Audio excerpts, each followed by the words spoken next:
ପିଲାମାନେ ଜାଣିଛ କାଲିଠୁ ଗୋଟେ ସପ୍ତାହ ପାଇଁ ସ୍କୁଲ ଛୁଟି ରହିବ। କଣ ପାଇଁ ଜାଣିଛ? ଦୁର୍ଗା ପୂଜା ପାଇଁ। ଆଚ୍ଛା ପିଲାମାନେ ଦେଖି କହିଲ ଦୁର୍ଗା ପୂଜାର ସବୁଠାରୁ ଇମ୍ପୋର୍ଟାଣ୍ଟ କଣ? ସାର୍ ଦୁର୍ଗା ପୂଜାର ଇମ୍ପୋର୍ଟାଣ୍ଟ ହେଲା ବୁଲିବା ଆଉ ଯୋଉଠି ମେଳା ଲାଗିଥିବ ସେଠୁ ବୁଲି ବୁଲି ଖେଳଣା କିଣିବା। ପୂଜାରେ ମନ୍ଦିରକୁ ଯାଇ ଦର୍ଶନ କରିବା ଓ ଠାକୁରଙ୍କର ପୂଜା କରିବା। ସାର୍ ଦୁର୍ଗା ପୂଜାରେ ସବୁଠାରୁ ଇମ୍ପୋର୍ଟାଣ୍ଟ ହେଉଛି ଭସାଣୀରେ ନାଚିବା। ନାଇଁ ଦୁର୍ଗା ପୂଜାରେ ସବୁଠାରୁ ଇମ୍ପୋର୍ଟାଣ୍ଟ ହେଲା ଦୁର୍ଗା ପୂଜାର ହୋମୱାର୍କ।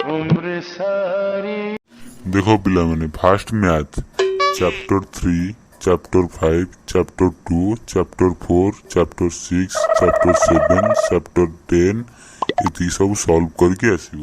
ଏବେ ଇଂଲିଶ ଏସେ ଲେଖିକି ଆଣିବ। ମାଇ ଫେଭରେଟ ଫାଦର। अबे से बापा बे फेवरेट कौन बेस्ट फ्रेंड नो बापा 3 थर ଲେଖିକି ଆଣିବ। ଏବେ କିଛି ପ୍ରାକ୍ଟିକାଲ। ଯେତେବେଳେ ଟ୍ରକ୍ ଯାଉଥିବ ତମେ ଯାଇ ଦୌଡ଼ି ଦୌଡ଼ି ଯିବ, ଟ୍ରକ୍ ର ଚକାରୁ ହାୱା ଖୋଲିବ ଆଉ ତମ ନିଜ ମୁହଁରେ ପୁଣି ହାୱା ଭରିବ। ଆଉରେ ନିର୍ଦୟୀ ପ୍ରାଣୀ ଦରିନ୍ଦା ଛୁଆଙ୍କ ଜୀବନ ନବୁ ନା କଣ? ହଉ ପିଲାମାନେ ଆଉ ମୁଁ କିଛି ଭୁଲିଗଲି କି? ନାଇଁ ସାର୍। ତ ପିଲାମାନେ ଠିକ ଅଛି। ହାପି ଦୁର୍ଗା ପୂଜା।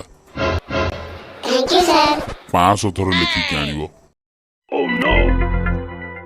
ଆଚ୍ଛା ପିଲାମାନେ ସବୁ ହୋମୱାର୍କ ସରିଲା ବେଳକୁ ଛୁଟି ବି ସରି ଯାଇଥିବ। ଗାଧେଇ ପାଧେଇ ବାଟ ଯାଙ୍କ I love my school I love my teacher କହି ସ୍କୁଲକୁ ଆସିବ। Subscribe now and press the bell icon. Never miss an update.